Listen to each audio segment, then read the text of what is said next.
श्री स्वामी समर्थ. आज आहे गुरुपौर्णिमा, त्याच्यामुळं मी पूजेची सर्व तयारी करून तामणामध्ये स्वामींची मूर्ती ठेवली आणि पहिल्यांदा पाण्याने ते अभिषेक करून घेतला बघा. स्वच्छ पाण्याने असं धुवून घेतलं आधी मूर्तीला पाण्याने अभिषेक करत असताना श्री स्वामी समर्थ श्री स्वामी समर्थ या नामाचा मी सतत जप करत होते बघा. आधी स्वच्छ पाण्याने छान अशी मूर्ती स्वच्छ करून घेतली बघा. आणि त्याच्यानंतर मी असं दूध घेतलं थोडंसं आणि दुधामध्ये थोडंसं पाणी मिक्स केलं आणि त्या पाण्यानं मी स्वामींना अभिषेक केला.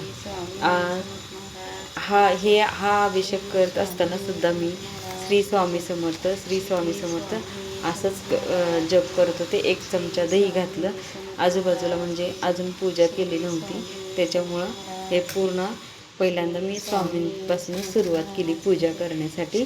देव धुवून ठेवले होते बाजूला आणि देवाला स्वच्छ केला होता आणि नंतर म्हणलं पहिल्यांदा स्वामींना अभिषेक करून घ्यावा, नंतर बाकीची पूजा करून घ्यावी. आणि पूर्ण सगळं मी हे केलं बघा. मध, साखर, दही, दूध असं ह्या वस्तूंनी मी स्वामींना आधी अभिषेक केला. छान असा अभिषेक करून घेतला बघा. नंतर आणखीन दूध ओतून आणखीन एकदा अभिषेक करून घेतला छान असा.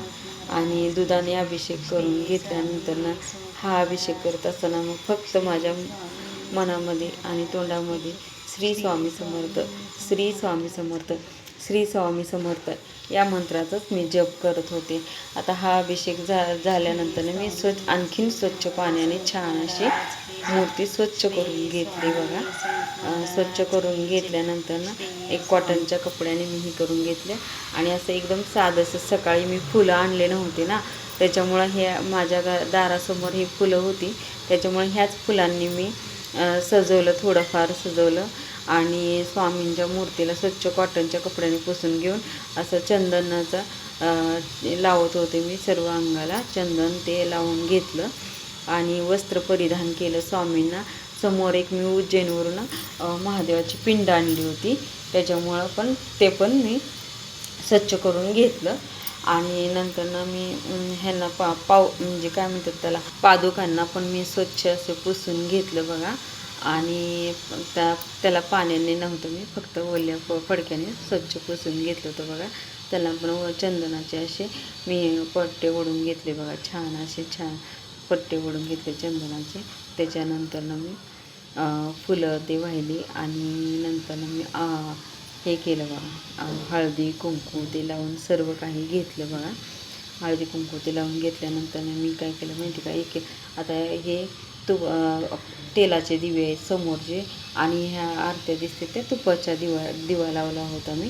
असं म्हणजे समोर स्वामींच्या इकडे असा तुपाचा दिवा लावून घेतला आणि छोटीशीच अशी सजावट केली ती बघा. फुलं आणायची होती ना, त्याच्यासाठी मी अशी घरातल्या फुलांचीच अशी सजावट करून घेते. आता वस्त्र परिधान केले बघा स्वामींना. वस्त्र परिधान केले आणि नंतर वस्त्रावर ते अत्तर लावलं.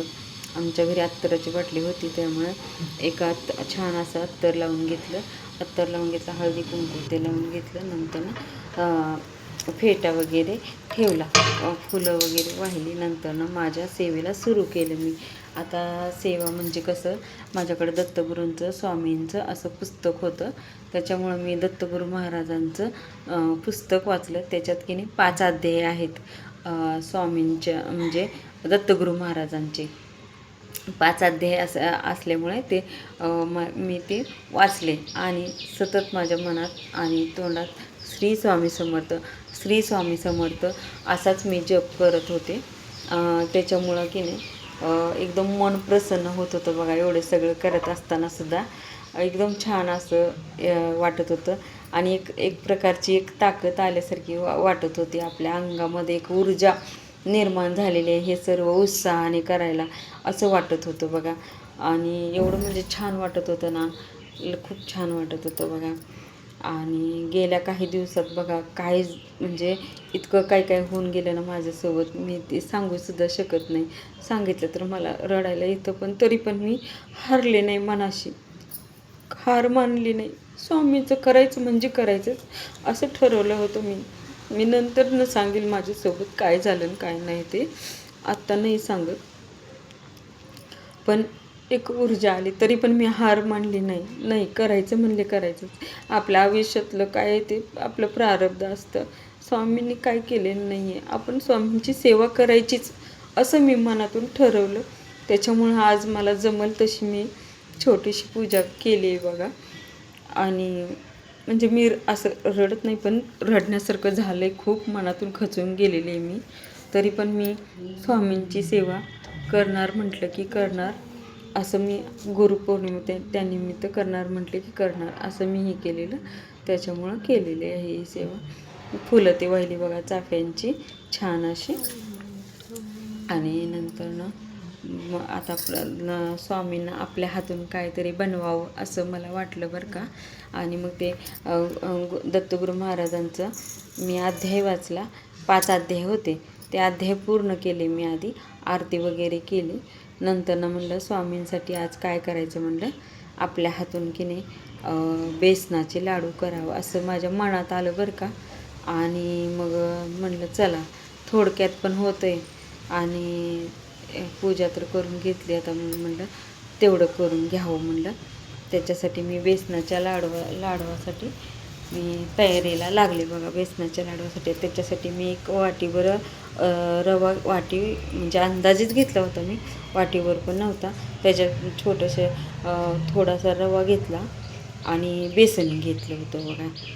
आणि स्वामी किती छान असे दिसत आहेत बघा. खरंच स्वामींची काय. आणि मग नंतर त्याच्यात तूप टाकून घेतलं आणि एक मंद आचेवर छान असं भाजून घेतलं बघा, मंद आचेवर. आणि अर्धी वाटी पण नसेल गरा बघा रवा, तर थोडेच करायचे होते. म्हणलं 11 करावे, खाणं गोड तर कोणाला आवडत नाही, त्याच्यामुळं म्हणलं तेवढंच करून दाखवावं नैवेद्य म्हणून मी मंद आचेवर छान असे रवा भाजून घेतला बघा. एकदम असं लाल होऊ द्यायचं नाही आपण, एकदम मंद आचेवर छान असा परतत राहायचं. आणि एकदा रवा भाजला की काढून घेतलं मी एका प्लेटमध्ये. आणि दुसरीकडं ह्याच कढईमध्ये मी बेसन पण घेतलं बघा. बेसन घेऊन छान असं तूप टाकून भाजायला सुरुवात केली. एकदम मंद आचेवर छान असं लागल तसं तूप टाकून मी एकदम छान असं बघा भाजून घेतलं. खमंग वास आला पाहिजे बघा त्याचा, तोपर्यंत भाजायचं आहे तरच छान होते. नाहीतर आपले हे ना बेसन नीट भाजलं नाही तर आपल्याला टाळ्याला चिटकतात बघा ते लाडू. त्याच्यामुळं मी असं एकदम मंद आचेवर हे केले. मी अध्याय वाचतानाचा व्हिडिओ टाकला नाही, म्हणलं नको टाकायला ते, कारण की म्हणजे वाचून घेतले होते ना मी अध्याय म्हणून, त्याच्यामुळे नको म्हणलं राहू द्या तो व्हिडिओ मी टाकला नाही. आणि बघा आता किती छान बेसन भाजलं गेले बघा. तरी पण अजून थोडं 1 चमचा तूप टाकलं होतं मी, कारण की आणखीन छान भाजायला पाहिजे तरच आपले लाडू एकदम छान होते. म्हणतात ना की आहे ना, भक्ताच्या हाताला जी गोडी असते ती कशालाच नसते. फक्त पूजा अर्चना करून चलत नाही, तर भक्ताच्या हातून देवांना कोणताही एक प्रसाद देवांना आवडत असतो भक्ताच्या हाताचा. त्याच्यामुळं मी आज बेसन लाडू करायचे ठरवले. आपल्या हातावरच्या रेषा त्या बेसनाच्या लाडवावर उमटतात आणि आपलं भाग्य बदलण्यास मदत होते. त्याच्यासाठी आज मी बेसनाचे लाडू करायचं असं ठरवलं बघा. आणि छान असं मंद आचेवर बघा बेसन भाजून घेतलं आणि त्याच्यात रवा मिक्स केला आणि आणखी 2-3 मिनटं छान असं मिक्स करून घेतलं. आता मी इकडं तोपर्यंत पाक करायला घेतलं. मी पाकातलेच केले ते आज लाडू. त्याच्यामुळं मी 1 फुलपात्रभर पाणी घेतलं आणि अंदाजे साखर घेतली बघा. आणि ते पाणी मी एक तार असा पाक करून घेतला त्याचा. एक सारा असं पाक करून घेतल्यामुळं की नाही आपले लाडू एकदम छान हे झालं बघा. ते आता हे थंड होऊ द्यायचं आहे, गरमामध्ये टाकायचं नाही, नाहीतर मग ते चिकट होतं. एकदम थंड होऊन द्यायचं आहे बघा. बेसन आणि आपला रवा थंड झालं तोपर्यंत आता आपला पाक पण तयार झाला होता. एक तारीच पाक केला आहे मी, जास्त तारी काय ही केलेलं नाही. तसंच टाकायचं ना, पूर्ण लगेच हलवून घ्यायचं. आता माझ्या एका हातात मोबाईल होता आणि मग ते हलवता येत नाही, त्याच्यामुळं मोबाईल हे करून बघा काहीसुद्धा राहिलेलं नाही. काहीच एकदम टाकायचं नाही, थोडं थोडं टाकायचं आहे पाक आपल्याला. आणि कसं 10 मिनटं झाकून ठेवायचं आहे. याच्यानं की नाही आपला रवा आहे तो फुलतो एकदम छान असा. आणि असं एकदम असं टेक्स्चर येतं बघा, मोकळं असं येत नाही. असं काय म्हणतात, ओलावा राहतो त्याच्यात. आपला पाक मुरतो ना त्या रव्यामध्ये, बेसनामध्ये, त्याच्यामुळं ओलसर अशी छान असे रसरशीत आपले लाडू तयार होतात बघा. मग असं हातात जरी धरलं ना तरी बघा ते कसं झालं मिश्रण आपल्या हातात एकदम पेड्यासारखं झालं बघा. आपलं मिश्रण हे एकदम पेढा असल्यासारखंच झालं बघा. आता असे लाडू केले आणि त्याच्यावर मी वेलचीची पूड टाकली होती आणि आता मी म्हणलं काजू मी कट केले ते आणि ते वरनं लावण्यासाठी मी ठेवले आणि लाडू तयार केले. असे लावून घेतले बघा मी, आणि लावून घेतले. आणि नंतर मी स्वामींना नैवेद्य दाखवला बघा. छान असं बेसनाच्या लाडवाचा माझी खूप दिवसापासूनची इच्छा होती बघा, स्वामींना आपल्या हातून बेसनाचे लाडवाचे प्रसाद दाखवावा असा. आता ही इच्छा आज माझी पूर्ण झालेली आहे बघा, की बेसनाच्या लाडवाचा मी नैवेद्य स्वामींना दाखवला म्हणून. आता ही माझ्याकडे फुलं नव्हती, मी संध्याकाळी जाऊन की नाही गुलाबाची ती फुलं आणली होती आणि पिवळी फुलं आणली होती. त्याच्यामुळे हा व्हिडिओ संध्याकाळचा आहे पहा. आम्ही म्हणजे गुरुपात घेतलं आणि नंतर संध्याकाळी अशी छान अशी फुलं आणली बघा बाजारात जाऊन. आणि फुलं आणलं असं सर्वत्र छान अशी गुलाबाची फुलं, पिवळी फुलं अशी वाहून करून एकदम छान असं दिसत होते. स्वामी किती प्रसन्न वाटत आहे पहा. आणि खूप छान असं वाटलं. पूजा वगैरे आरती वगैरे केली मी रात्री. आणि नंतर मग अशी सांगता झाली बघा माझ्या गुरुपौर्णिमे. साधीच पूजा केली मी, एकदम हे नाही काही नाही, आपलं थोडक्यात मी ओळखून घेतलं मी गुरुपौर्णिमेचं.